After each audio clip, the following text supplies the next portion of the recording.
Shalom dan selamat datang di YouTube channel GSJS Jakarta.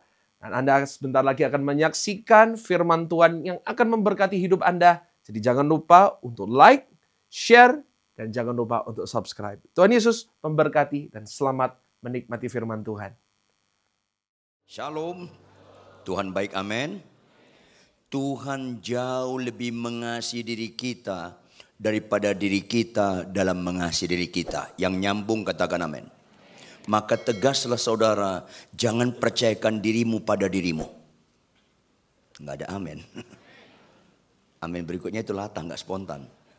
Maka tegaslah Bapak Ibu, jangan percayakan dirimu pada dirimu. Apalagi percaya kepada depositomu atau materi-materi keuangan, bahkan harta warisan. Jangan, stop. Anda akan kecewa, anak Anda akan kecewa, cucumu akan kecewa. Percayakanlah dirimu kepada Tuhan. Tanpa itu Anda akan percaya kepada berhala tanpa disadari. Mari kita buka Alkitab kita. Yosua pasal 24 ayat 14 sampai 18. Yosua pasal 24 ayat 14 sampai 18. Sama-sama kita baca dengan bergantian. Saya baca ayat yang genap, Anda baca ayat yang ganjil. Yosua 24 ayat 14 saya baca, kita bergantian. Ayat terakhir ayat 18 kita sama-sama. Oleh sebab itu, takutlah akan Tuhan dan beribadahlah kepadanya dengan tulus ikhlas dan setia. Jauhkanlah Allah yang kepadanya nenek moyangmu telah beribadah di seberang sungai Efrat dan di Mesir. Dan beribadahlah kepada Tuhan. Lanjut.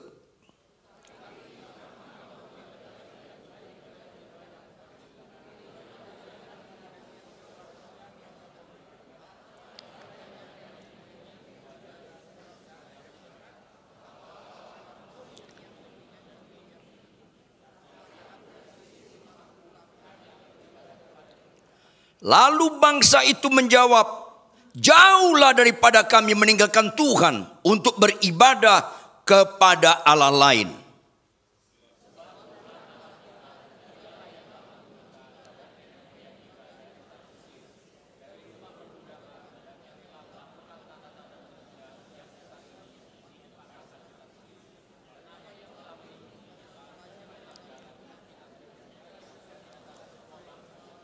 Kita sama-sama, Tuhan menghalau semua bangsa dan orang Amori, penduduk negeri ini, dari depan kita.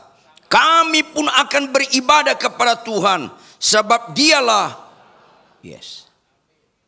Ini penting sekali Bapak Ibu. Kenapa ini penting? Karena ini menentukan. Ulangi, karena apa? Jangan terlalu suka dengar khotbah-khotbah yang tidak menentukan.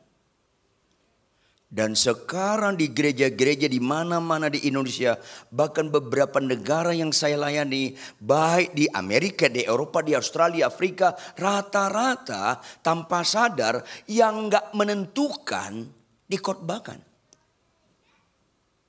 Halo, sakit sembuh tidak menentukan. Itu enggak ada amin. Ngelawan muka Anda.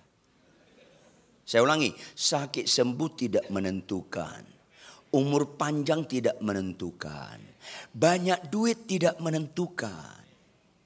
Jamin gak orang kaya pasti bahagia? Enggak. Jamin gak kasur Anda harganya 150 juta nyenyak tidur Anda? Enggak jamin. Jangan pura-pura gak nyambung. Gak jamin. Makin orang mengandalkan nilai kekayaan, makin miskin daya nikmatnya. Bisa ngerti? Kalau Anda biasa naik pesawat first class, begitu Anda dapat ekonomi bisa menikmati enggak? Enggak. Jangan pura-pura nggak nyambung. Enggak. Menderita Anda. Kalau Anda biasa nginep di hotel bintang 5, dikasih hotel bintang 3, menikmati enggak? Enggak. Miskin sekali di tengah-tengah kekayaan, yaitu daya nikmat. Ini penting. Survei membuktikan rata-rata anak muda lihat saya. Rata-rata orang konsep nilainya rusak. Aku punya calon suami ganteng. Aku punya calon istri cantik. Dikira itu bahagia. Turut berduka cita. Survei membuktikan lebih tinggi angka perceraian di kalangan pasangan ganteng dan cantik daripada pasangan jelek. Yang jelek aja boleh ketawa. Tumben jujur loh. Ganteng cantik itu bukan modal menentukan. Mana lebih gampang nyeleweng, orang ganteng atau orang jelek? Dan pura-pura gak dengar. Yang ganteng dengar dong, buka telinga kau. Orang cantik atau orang jelek? Iya. Orang jelek sulit sekali nyeleweng. Yang jelek aja boleh ketawa. Udah nyodor-nyodorkan diri pada jauh orang pada. Halo, mana lebih banyak gak harmonis rumah tangga? Di kalangan orang kaya atau di kalangan orang yang sekedarnya dia sekedar cukup? Orang kaya lebih banyak gak harmonis. Suatu kali ada konglomerat mau besanan dengan konglomerat. Anak mereka mau menikah. Pak Ridwan bisa minta tolong. Apa itu? Anak kami mau menikah. Oh ya? Terus gimana? Bapak bisa bimbing. Waduh, bimbingan sulit nih. Kenapa? Masing-masing punya tanduk. Masing-masing punya tanduk.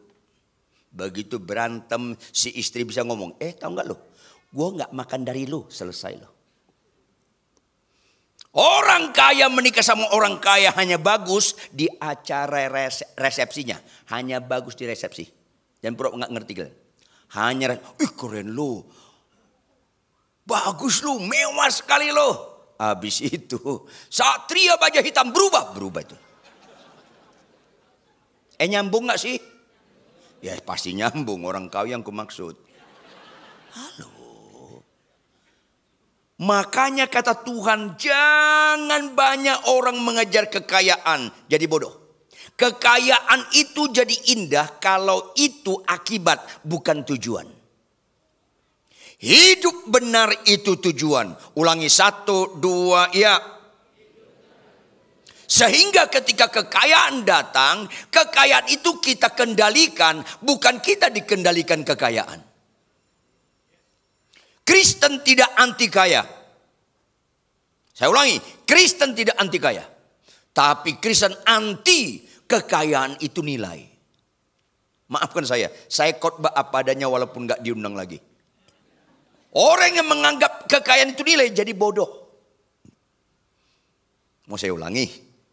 Kalau gak percaya Anda, matilah nanti malam tanya Tuhan Yesus. Pasti benar saya ucapkan. Kenapa ini selalu saya ulangi? Karena rata-rata orang mati dulu baru insaf. Expire. Makanya bersyukurlah Anda sebelum mati dengar khotbah hari ini. Supaya kalau tahun depan mati agak beres hidup kita ini. Katakan amin. Tepuk tangan. Konteks kebenaran ini orang Israel sudah bertahun-tahun tinggal di tanah perjanjian. Bertahun-tahun tinggal di mana? Dikelola sedemikian rupa makmur mereka. Kemakmuran mereka membuat mereka miskin sekali tingkat kebergantungan sama Tuhan. Seolah-olah kehebatan mereka mengelola tanah, kehebatan mereka dengan segala kepintaran mereka, itu andalan tanpa disadari. Dan itu berulang dalam sejarah gereja. 7 gereja mula-mula. Adanya rata-rata di Turki. Jemaat Efesus, Tiatira, Laodikia, dan sebagainya. 7 gereja mula-mula. Bagus sekali ketika nilai-nilainya di pelaku firman. Ketika nilainya di mana? Pelaku firman. Ulangi di mana? Pelaku firman. Ini penting sekali. Karena iman tanpa perbuatan mati. Khotbah tanpa perbuatan mati. Mujizat-mujizat tanpa perbuatan mati. Penyembahan-penyembahan, bahasa roh, nubuat tanpa perbuatan mati. Sekarang banyak terjadi kantong-kantong seperti gereja mula-mula. 400 tahun lama-lama hilang. Dan masa lalu di mana gereja-gereja mula-mula terjadi, bekasnya sekarang tinggal reruntuhan. Karena terjadi pergeseran, akhirnya mereka lebih mengutamakan kuantitas daripada kualitas. Mereka lebih utamakan bangunan-bangunan fisik daripada bangunan rohani. Saya persingkat, terjadi sekarang di Eropa. Beberapa gereja dijual jadi nightclub. Beberapa gereja dijual jadi penyembahan agama lain tanpa disadari. Karena kemakmuran membuat mereka lupa bahwa hidup ini bukan terdiri dari tubuh saja. Pakaian, pangan cukup, tidak sekedar itu. Roh itu penurut, daging lemah. Kalau roh Anda nggak bagus, yang paling mengerikan, Anda dan saya merasa rohani padahal nggak rohani. Apalagi kita ketahui suka tidak suka, cepat atau lambat, Yesus akan datang kedua kali. Jawab Bapak Ibu jemaat sekalian, Yesus datang kedua kali sebagai juru selamat atau hakim? Gemetar dong baca itu, sebagai hakim. Mental yang kambing tetap ke kiri, mental yang domba ke kanan. Mental ilalang ke kiri, mental gandum ke kanan. Suka nggak suka? Maka Yosua melihat mereka mulai menjauhkan diri dari Tuhan. Sampai kegiatan-kegiatan ibadah mengganggu kegiatan mereka. Sorry, ada proyek nih, hari Minggu saya nggak bisa ibadah. Nanti saya kasih persembahan deh. Halo, bawa persembahanmu itu. Tuhan nggak pernah mati untuk persembahanmu. Tuhan mati untuk jiwamu. Ini penting. Banyak nggak orang Kristen ke gereja aja harus diajak-ajak? Banyak nggak? Banyak nggak? Ada orangnya di sini. Mau saya kasih tahu? Persis di sebelah Anda. Ayolah. Kalau Anda ke gereja harus dia ajak-ajak, Tuhan sedih. Lebih sedih lagi kalau dengar khotbah ini, minggu depan masih diajak-ajak lagi. Bangun nak, kita mau gereja nak, bangun nak. Aduh Pak, bangun nak. Kalau kau dengar khotbah ini minggu depan masih juga begitu, ya turut berduka cita lah. Halo, tidak beribadah kepada Allah serius. Kanker tidak serius, catat dong baik-baik. Ada apa Kristen ini? Adakah Alkitab berkata upah kanker maut? Enggak, upah dosa maut. Apa arti dosa? Tidak taat. Ulangi, apa arti dosa? Adam dan Hawa, semua buah di taman ini boleh kau makan buahnya. Yang satu itu jangan kau makan buahnya. Fokusnya bukan buahnya. Fokusnya perintahnya. Kalau kau makan artinya kalau kau nggak taat kau mati. Kalau kau taat kau kekal. Itu artinya. Makanya beribadah itu bicara taat jadi pelaku firman. Masuk gereja, bisa khotbah, bisa worship leader, singers, pemain musik. Kalau kau nggak taat, kau nggak beribadah. Kesimpulan ibadah di ketaatan. Ulangi, 1, 2, ya. Yes. Ada beberapa pendeta saya bimbing. Khotbahnya bagus, mujizatnya keren, jemaatnya banyak. Nubuat-nubuatnya bagus, penyembahan dalam bahasa roh juga bagus. Tapi dia tamparin istrinya. Halo. Bukan di khotbah orang kelihatan beribadah. Bukan di penyembahan orang kelihatan beribadah. Di perubahan kelakuan orang kelihatan ibadah atau tidak. Ayo dong. Ayo dong. 10 orang sakit kusta. Pernah baca? Datang ke Tuhan Yesus. Pernah baca? Berapa yang percaya Yesus punya kuasa untuk menyembuhkan? Berapa yang percaya Yesus punya kuasa untuk menyembuhkan? 10. Berapa yang sembuh? 10. Berapa yang belajar beribadah? 1. Ubah paradigma Anda memahami tentang ibadah. Percaya Yesus menyembuhkan itu bukan ukuran ibadah. Bicara ibadah itu bicara mengabdi kepada Tuhan. Bicara ibadah apa? Mengabdi kepada Tuhan. Kalau Tuhan menyembuhkan, Tuhan yang aktif melakukan sesuatu yang menyenangkan kita, seolah-olah Tuhan beribadah kepada kita. Maka dengar baik-baik, jangan pura-pura nggak dengar khotbah ini. Kalau Anda percaya kuasa Tuhan, itu belum bicara ibadah. Kalau Anda percaya pribadi Tuhan, baru bicara ibadah.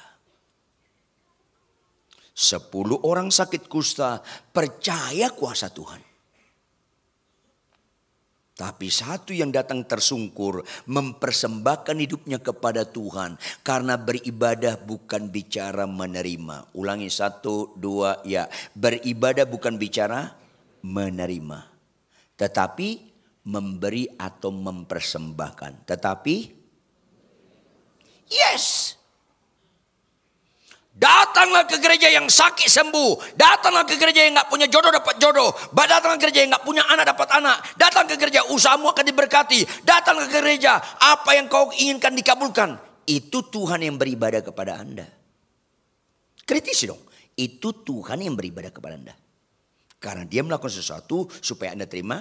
Yang gak punya anak dapat anak. Yang gak punya jodoh dapat jodoh. Yang gak punya pekerjaan dapat pekerjaan. Usaha Anda diberi. Itu Anda menerima. Ini diam nyambung gak sih? Kalau gak nyambung capek saya khotbahnya. Tampilkan operator Roma 12 ayat 2. Sama-sama kita baca Roma 12 ayat 2 dengan keras. Roma 12 ayat 2. Kita sama-sama baca dengan keras. Roma 12 ayat 2. 1, 2, ya.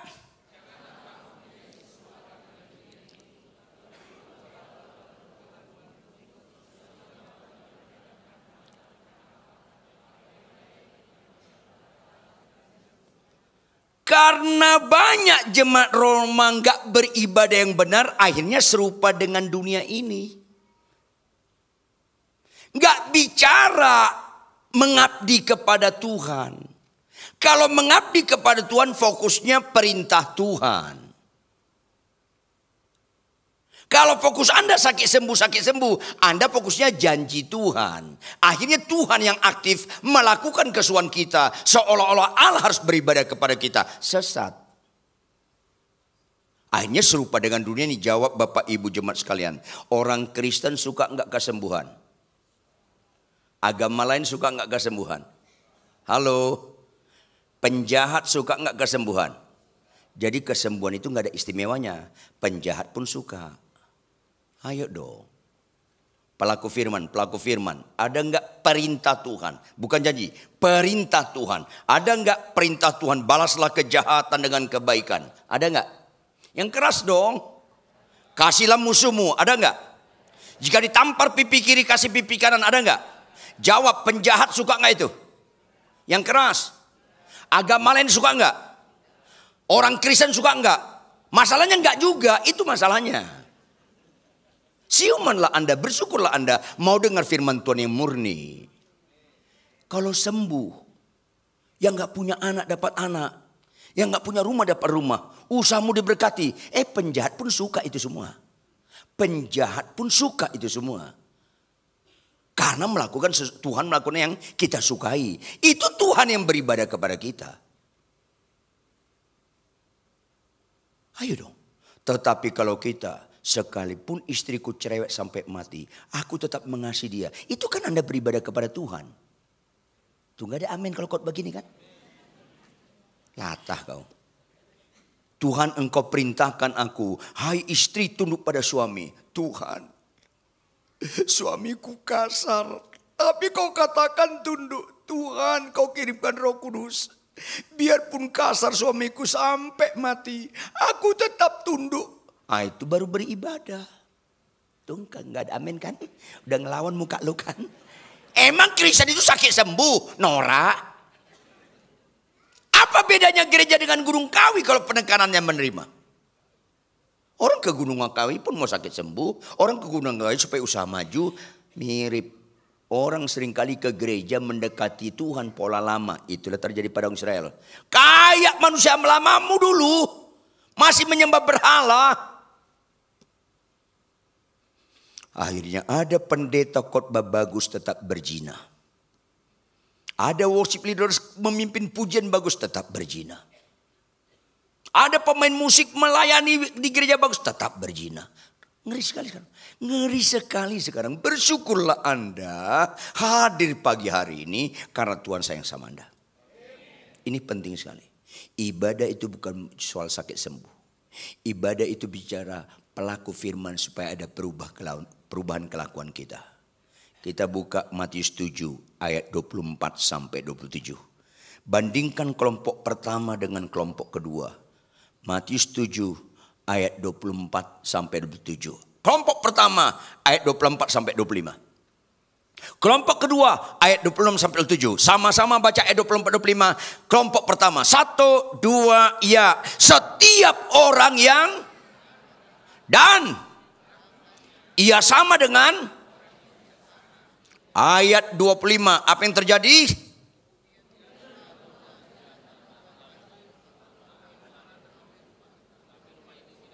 Yes, itu kelompok pertama.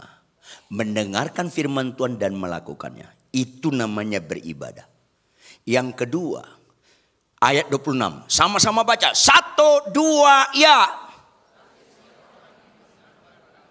Dan ya sama dengan yang mendirikan rumahnya.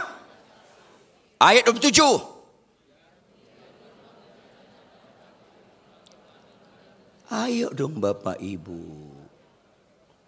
Di gereja itu dibagi dua. Bukan gereja tepuk tangan dengan gak tepuk tangan. Bukan itu pembagiannya. Jangan sesat.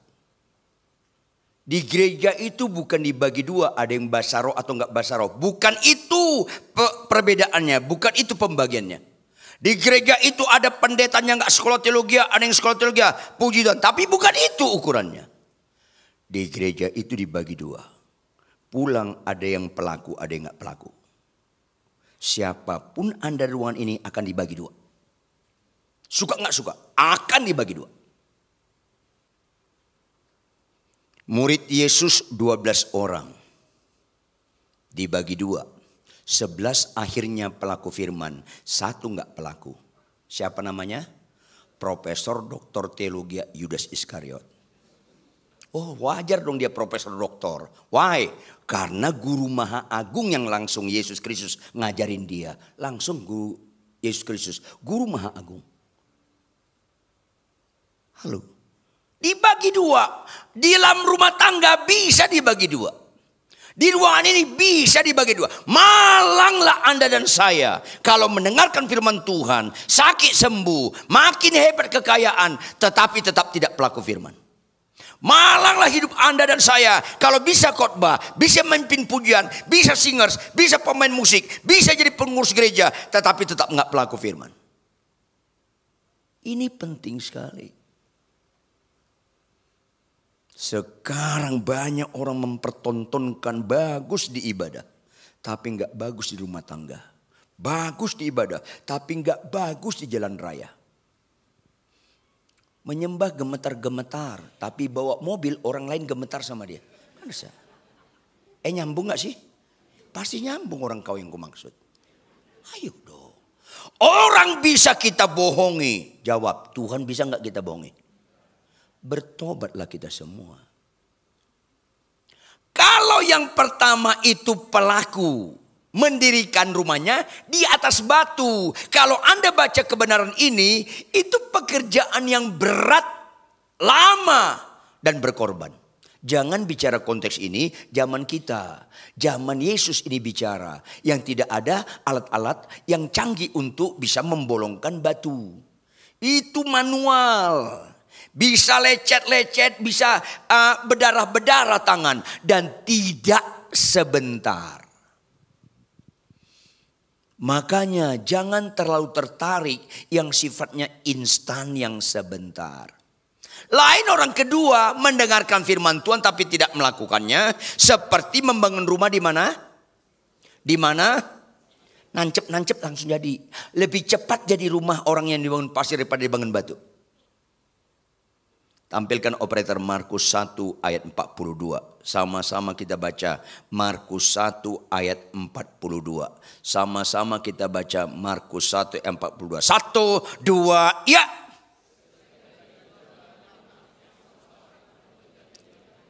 Tegas kata mana mewakili keterangan waktu dalam ayat ini? Lebih keras? Lebih keras. Catat dong baik-baik. Tuhan perlu tahunan atau seketika membuat kusta sembuh. Tuhan perlu tahunan atau seketika membuat lumpuh berjalan. Tuhan perlu tahunan atau seketika membuat Lazarus bangkit. Tuhan perlu tahunan atau seketika membuat laut terbelah.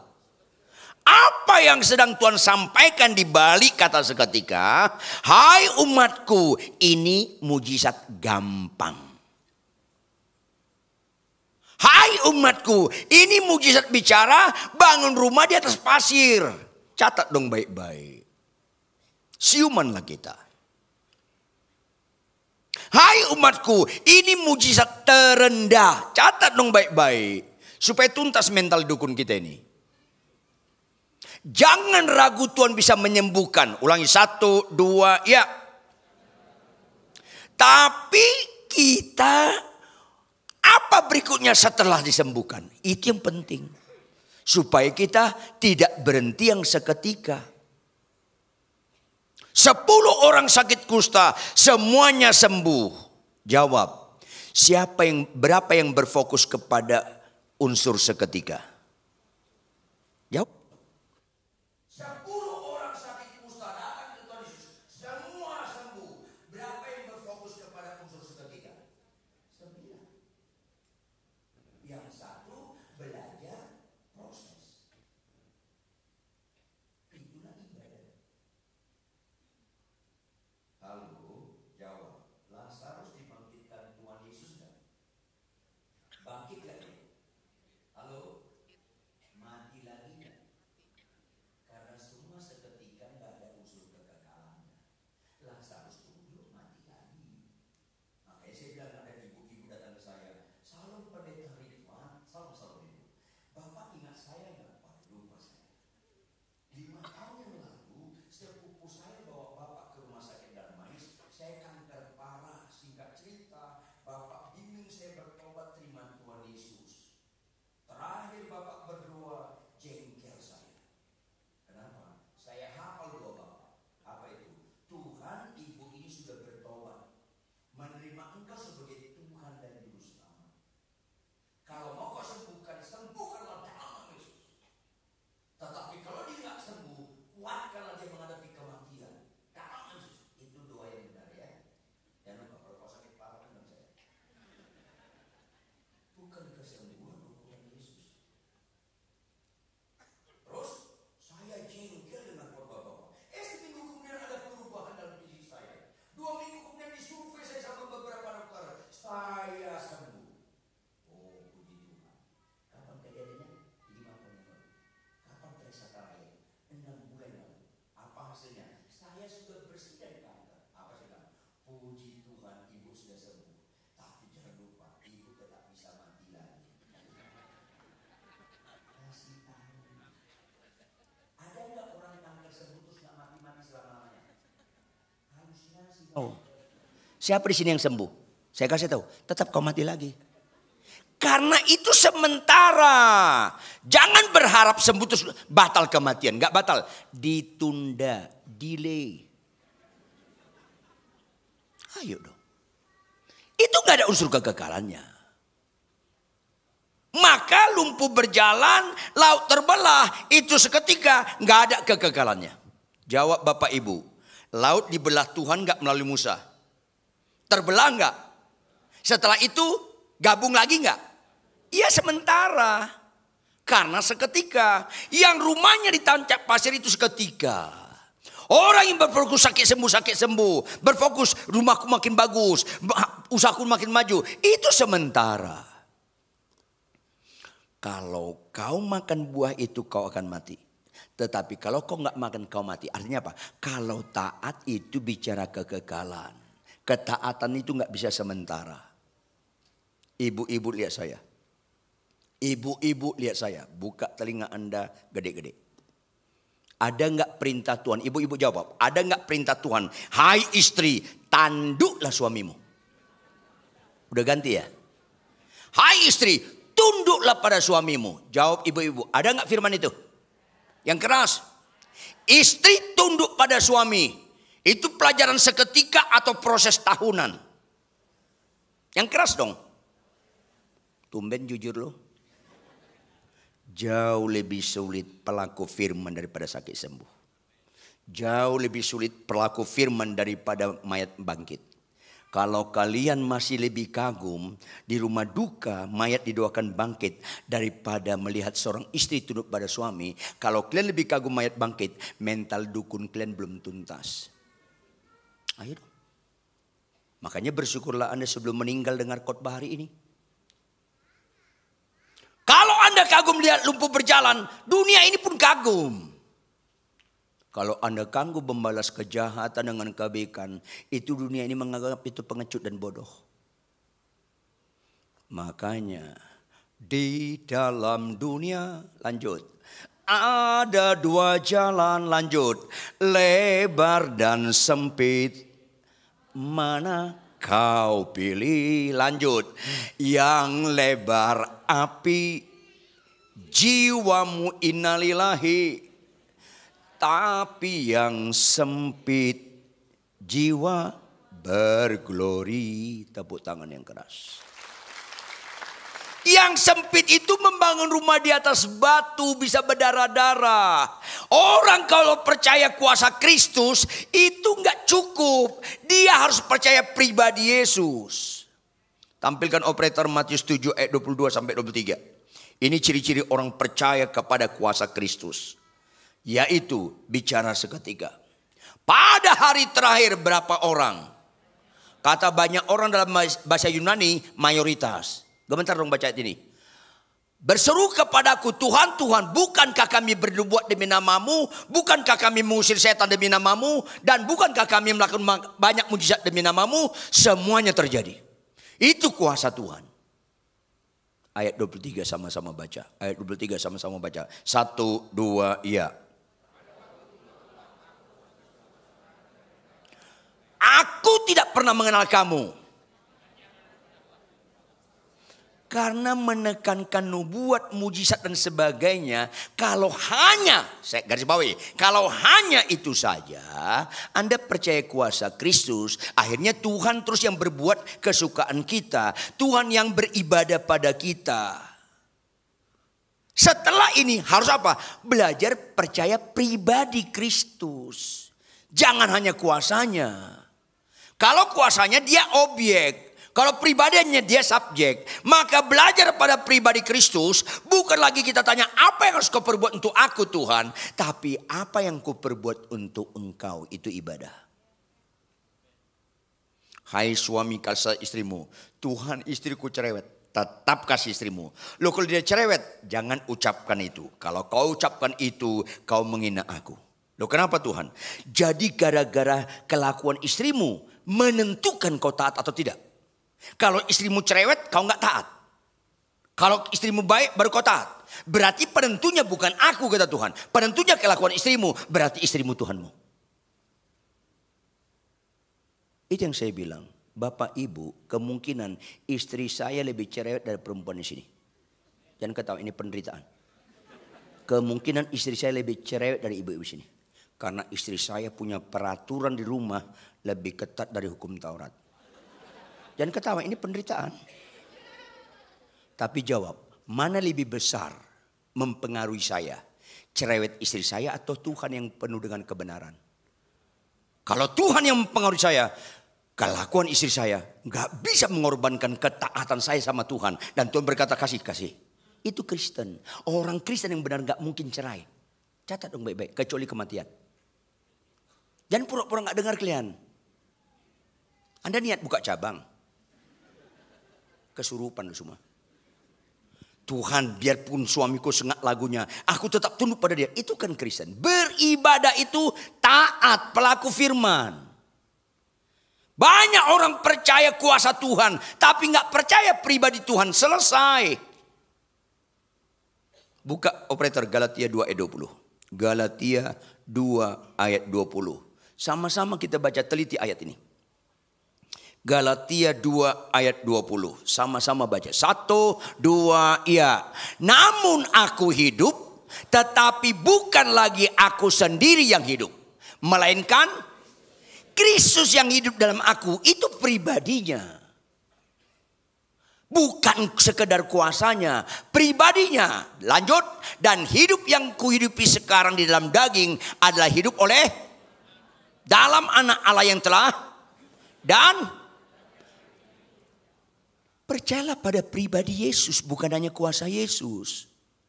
Maka setelah sakit sembuh, setelah diberkati usaha kita, what next? Beribadahlah kepada dia. Apa itu? Taati dia. Catat baik-baik. Yesus yang kita ikuti jauh lebih banyak gak cocok dengan kita daripada cocok. Dunia yang kita tinggalkan jauh lebih banyak cocok dengan kita daripada gak cocok. Jawab Bapak Ibu. Firman Tuhan berkata, balaslah kejahatan dengan kebaikan. Cocok gak sama kita? Enggak. Paling cocok balaslah kejahatan dengan, kalau saya enggak, balaslah kejahatan dengan lebih jahat lagi. Itu memuaskan saya. Kalau mobil saya dipepet, saya pepet balik supaya dia naik trotoar biar pergi kecebur ke kali. Itu manusia lama saya. Kalau dipukul saya sekali, saya pukul dia 7 kali. Bila perlu dia jalan-jalan pakai ambulans. Itu masalah. Saya dulu sadis dan kejam. Sampai 2 kali saya masuk penjara karena sadis dan kejam. Makanya saya dapat mujizat sakit jantung parah.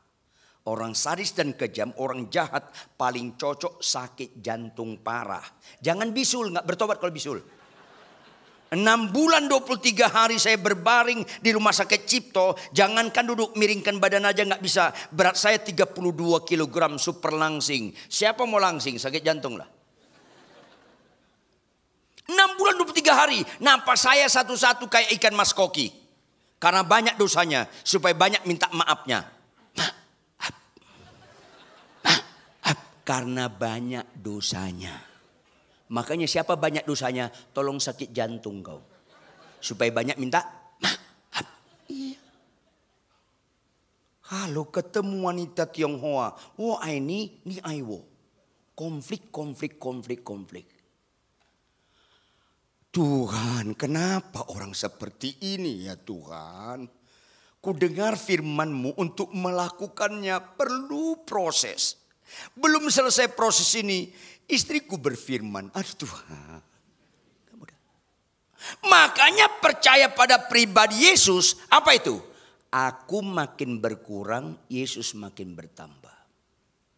Aku makin berkurang, Yesus makin bertambah. Aku makin berkurang, Yesus makin bertambah. Sampai tidak berkurang tapi habis. Hidupku bukan aku lagi, melainkan Kristus dalamku. Itu percaya pada pribadi Yesus, bukan sekedar kuasanya. Siumanlah Anda. Makanya jangan lihat rohani saya saat khotbah. Gampang sekali menampilkan rohani saat khotbah. Jangan lihat rohani orang ketika penyembahan, ketika bahasa roh. Jangan. Karena itu bukan ukuran rohani. Kalau Anda mau lihat rohani saya, tinggal di rumah saya 6 bulan atau 1 tahun. Lihat sehari-hari, termasuk ketika saya menghadapi istri saya, ketika dia kurang hemat berkata-kata. Masih rohani gak saya? Ayo dong. Bukan disakit sambu ibadah itu. Bukan mobilmu Avanza jadi Innova ibadah itu. Nora. Rendah hati itu ibadah. Sabar itu ibadah. Membalas kejahatan dengan kebaikan itu ibadah. Itu kan gak ada amin kan? Latah lu. Ayo dong. Maka harus ada buah roh. Ulangi, harus ada apa? Karakter Kristus. Dimulai dengan kasih, sukacita, damai sampai penguasaan diri. Itu orang bukti orang beribadah. Lihat di kelakuan. Kita tampilkan Matius 15 ayat 8 dan 9. Matius 15 ayat 8 dan 9. Sama-sama baca Matius 15 ayat 8 dan 9. 1, 2, ya. Padahal, apa berikutnya? 1, 2, ya. Percuma mereka beribadah kepadaku, sedangkan ajaran yang mereka ajarkan ialah, itu dia. Mulutnya memuji, mulutnya khotbah, mulutnya menyembahan, tapi kelakuannya nggak berubah. Anda pulang dari tempat ini, Anda beribadah atau tidak beribadah bukan sekedar dengar firman Tuhan atau tidak. Tapi ada nggak berubah kelakuan kita?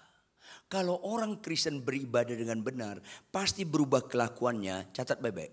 Pasti perkawinannya makin lama makin bahagia. Karena istri saya mendapatkan suaminya makin lama makin berubah.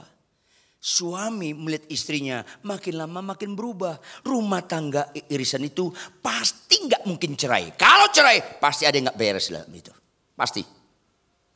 Ayo dong. Tanpa perubahan nggak ada ibadah. Ulangi 1, 2, ya. Yes. 2 Timotius 3 ayat 5. Tampilkan 2 Timotius 3 ayat 5. Sama-sama baca 2 Timotius 3 ayat 5. 1, 2, ya. Secara lahiriah mereka menjalankan ibadah mereka. Tetapi mereka memungkiri kekuatannya. Jauhilah. Kenapa? Banyak orang khotbah, mimpin pujian, pulang, nggak ada berubah kelakuannya. Memungkiri kekuatan ibadah.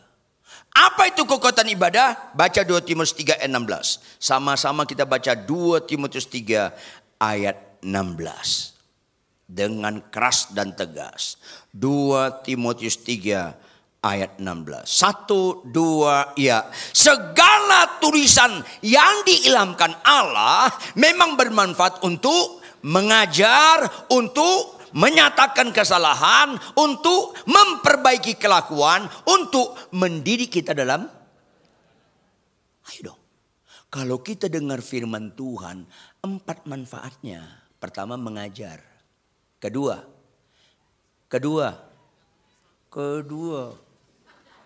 ditunjukkan kesalahan kita.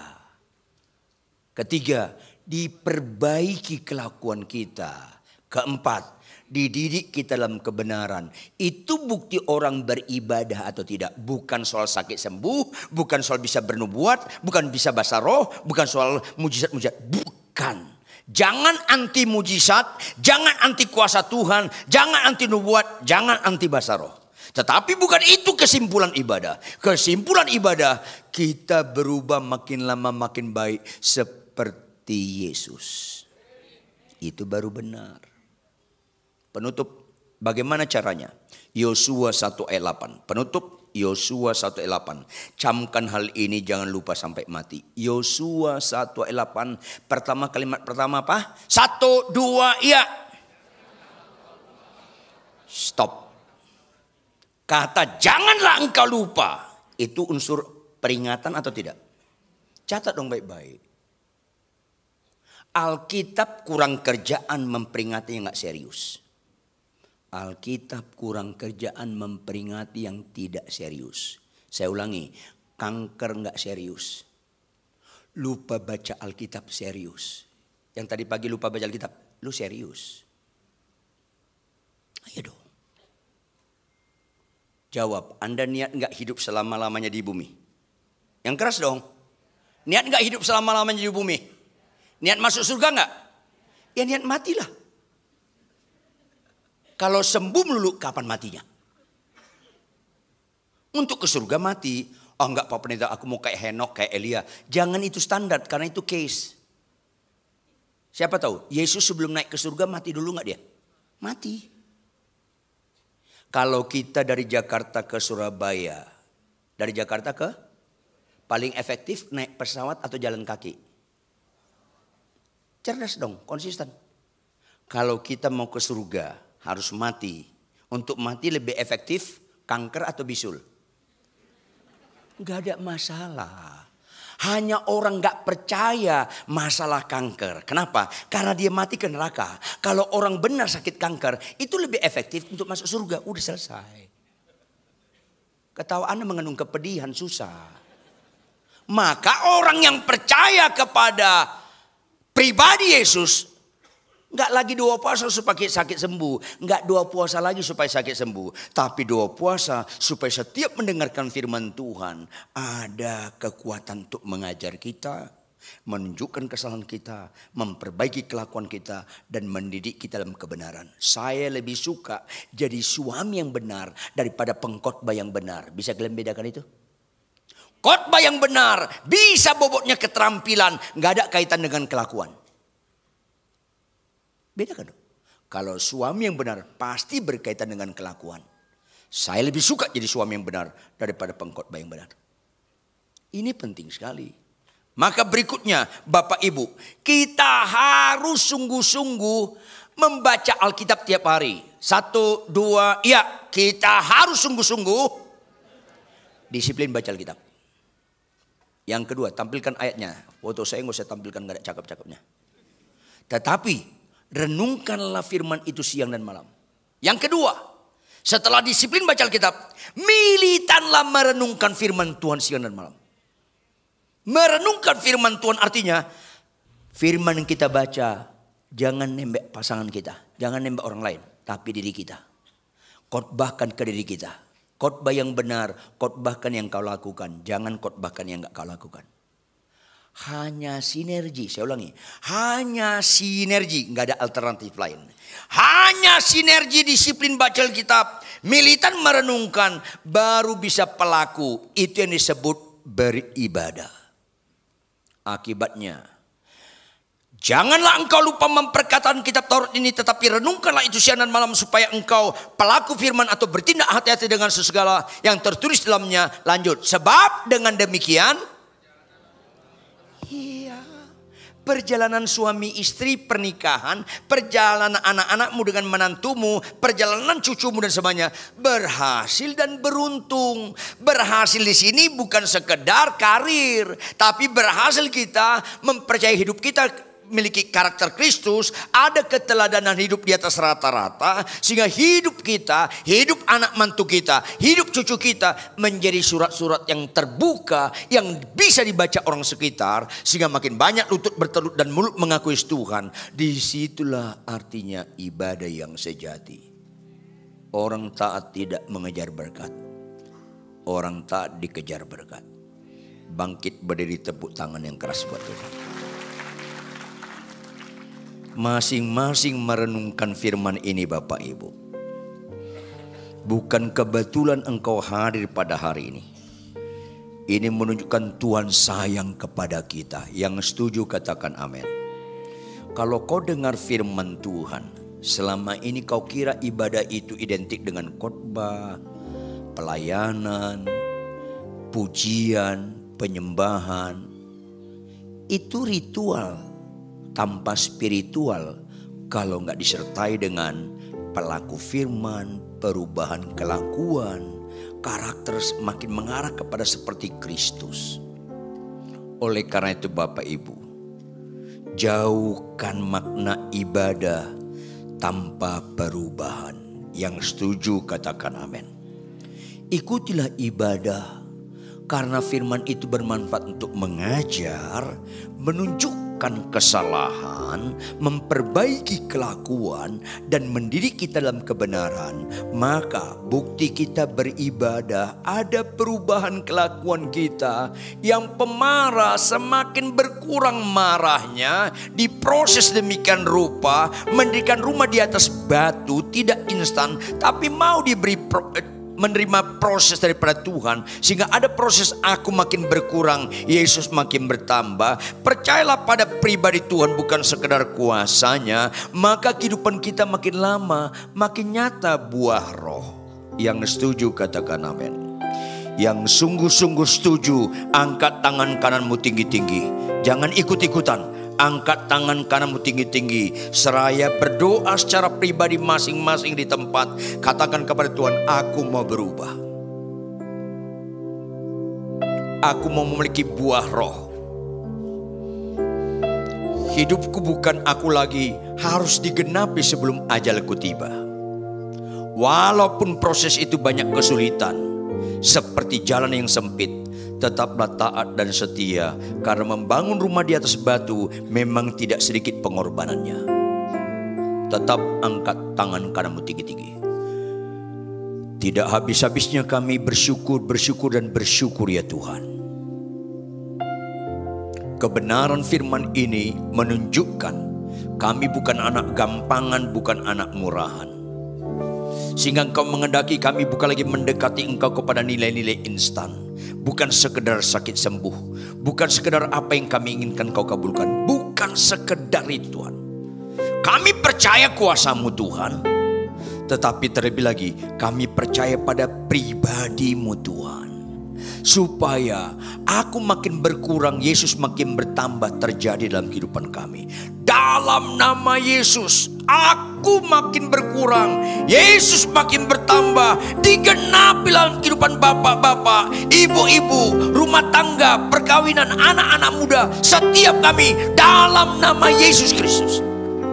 Sehingga karakter Kristus menunjukkan kami beribadah kepada Engkau Tuhan. Adanya kasih, adanya pengampunan, adanya membalas kejahatan dengan kebaikan, adanya kesabaran, adanya kemurahan, adanya karakter Kristus dalam kehidupan kami. Maka setiap jemaat-Mu pulang ada perubahan, ada keteladanan-keteladanan. Sehingga setiap jemaat-Mu Tuhan menjadi surat-surat yang terbuka, yang bisa dibaca orang sekitar mereka. Sehingga makin banyak lutut bertelut dan mulut mengakui Yesus Tuhan. Dan ingatkan setiap jemaat-Mu Tuhan, orang taat tidak mengejar berkat, tapi berkat yang mengejar orang taat. Terjemahkan lebih lanjut kebenaran firman ini dengan segala kekayaan maknanya, lebih daripada hamba-Mu yang sangat terbatas ini dalam menguraikannya. Materaikan dalam loh hati kami masing-masing, follow up Roh Kudus, supaya kami mengimplementasikan kebenaran ini tidak pernah menyerah. Dalam nama Tuhan Yesus Kristus, haleluya. Semua yang percaya sama-sama katakan.